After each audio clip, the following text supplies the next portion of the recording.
से कम हमारे समाज में जन्मे सभी महापुरुषों को नमन करते हुए बेटी मेरी युद्ध प्रेमी, न्याय प्रेमी वीर गुर्जर सेना एवं सभी सरकारी,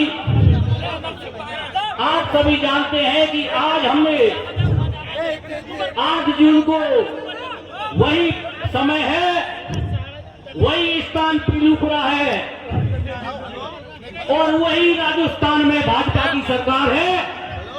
आज फिर से हमको क्यों जोड़ना पड़ा?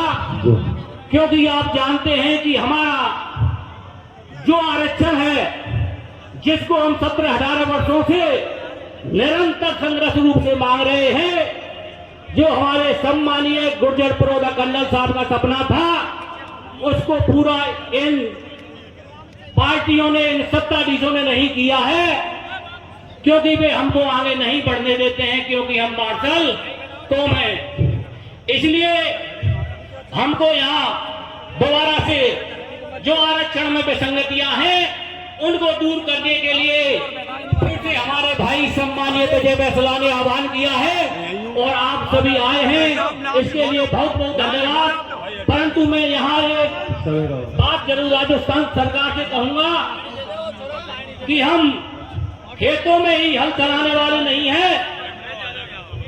हम केवल जंगलों में गाय, भैंस, पशु, बकरी खटाने नहीं है।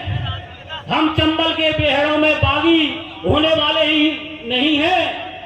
हम हिमालय पर हाथ जोड़ कर जम्मू कश्मीर में बगड़ावत गुर्जर के रूप में आतंकियों की जासूसी करने वाले सेना की आग ही नहीं है। हम 1857 की क्रांति के अग्रदूत के रूप में ही नहीं है। हम मराठा के छत्रपति शिवाजी महाराज के सेनापति प्रतापराव गुर्जर के रूप में स्वराज की धार को देने वाले ही नहीं है। हम वो सैनिक हैं भारत के जो देश के धर्म और इस सनातन धर्म के सदा ही रक्षा की है, सदा ही सहज पहन रहे हैं। जब तक गुर्जरों पर शासन रहा, हमने अरबों को इस देश में घुसने भी नहीं दिया। इसलिए हम उस समाज से आते हैं और हमारे साथ समस्त एमबीसी की सरदारी है।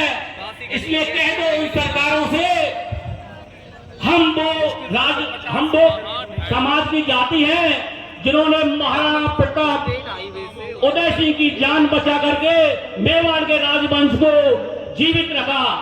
इसलिए कह दो उन सरकारों से, हम सीमाओं पर डटकर सीना तान कर गोली चलाना भी जानते हैं और आकाश में वायुवीर बनकर राफेल उड़ाना भी जानते हैं। इसलिए सरदारों, जो फैसला साहब का फैसला होगा वह सर्वमान्य होगा। इसलिए अपनी बात को मनवाने के लिए हम दिल्ली में बैठे सत्ता के दलालों को भी अपनी बात मनाना चाहते हैं। इन्हीं बातों शब्दों के साथ कमेटी ने मेरे लिए 2 शब्द दिए। मैं सब बहुत बहुत धन्यवाद, बहुत बहुत धन्यवाद।